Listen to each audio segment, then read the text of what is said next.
एक ऐसा भी नदी था जहां पर मां पार्वती की बाल टूटकर बिखर गया था। कैसे टूटा और कैसे बिखर गई मां पार्वती की बाल, आइए जानते हैं इस कथा में। एक बार एक मछली शिवलिंग पर पूजा कर रही थी। तभी महादेव प्रकट हुए। मछली के धूप को देखकर महादेव ने उसे आशीर्वाद दिया। तभी मछली बोली, हे प्रभु, हम सब जल में रहने वाले जीवों को एक मगरमच्छ बहुत अधिक सताता है। वो अत्यंत शक्तिशाली है और हमारे बच्चों को निगल जाता है। इसी कारण आप उसे दंड दीजिए। तब महादेव बोले, उसके पापों का घड़ा अभी कुछ समय और भरा जाना बाकी है। तभी जलपरी मछली बोली, प्रभु, पाप क्या होता है और ऐसे पापियों को आप इस धरती पर जन्म क्यों देते हैं? महादेव बोले, जहां जहां पापी जन्म लेते हैं वहां वहां मां पार्वती किसी न किसी रूप में जन्म लेकर उनके पीछे रहती हैं और समय आने पर उनका वध करती हैं। तुम चिंता मत करो, उसका समय आने पर अंत निश्चित है। ये सुनकर मछली ने महादेव को प्रणाम किया और खुशी खुशी जल में चली गई। वो जय माता जी कहती हुई अपने दिन गिनने लगी। उसी समय माता पार्वती जल को देखकर स्नान करने लगी और अपने लंबे लंबे बाल धोने लगी। तभी माता पार्वती के कुछ बाल टूटकर जल में गिर गए और बहने लगे। मछली ने वे सभी बाल इकट्ठा कर लिए। स्नान के बाद माता पार्वती जल से बाहर चली गईं। तभी मगरमच्छ आया और मछली से वे बाल छीन कर ले गया। वो राक्षसी मगरमच्छ बोला, ये किसके बाल हो सकते हैं? जिनके बाल इतने सुंदर और लंबे हों वो कौन हो सकती है? ये कहकर वो उन्हें ढूंढने लगा।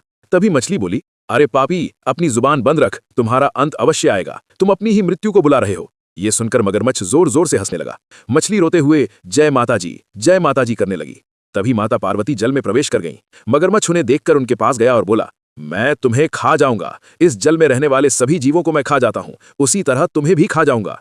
तभी मछली बोली, अरे मूर्ख, यदि इतनी ही भूख है तो मुझे खा लो, पर मेरी मां को हाथ भी मत लगाना। मगरमच्छ ने माता पार्वती को छूने का प्रयास किया। तब माता पार्वती बोली, अरे दुष्ट, अभी भी समय है, इस जल को छोड़कर चला जा, नहीं तो मैं तुम्हें हमेशा के लिए इस जन्म से मुक्त कर दूंगी। ये सुनकर मगरमच्छ फिर से जोर जोर से हंसने लगा।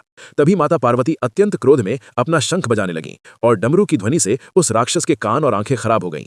अब मगरमच्छ रोते हुए माता पार्वती के चरणों में गिरकर उनका नाम जपने लगा।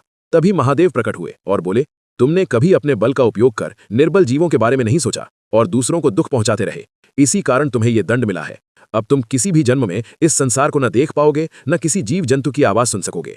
तुम्हें मेरी प्रिय देवी के पास ऐसे अंधकार लोक में भेज दिया जाएगा जहां तुम्हें अंधेरे में ही रहना पड़ेगा। जैसे तुमने दूसरों का घर उजाड़ा, वैसे ही तुम्हारा जीवन भी उजड़ गया।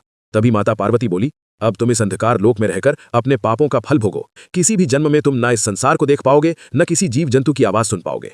तभी मगरमच्छ बोला, मेरी जान ले लो, पर मुझे ऐसी सजा मत दो। ये सब देखकर मछली रोते हुए माता पार्वती और महादेव को प्रणाम करने लगी। फिर पूरा जल आनंद से उछल पड़े। फिर भी महादेव बोल रहे हैं, जितने भी ये कथा को सुन रहे हैं, मेरे पार्वती के लिए लाइक और सब्सक्राइब नहीं किए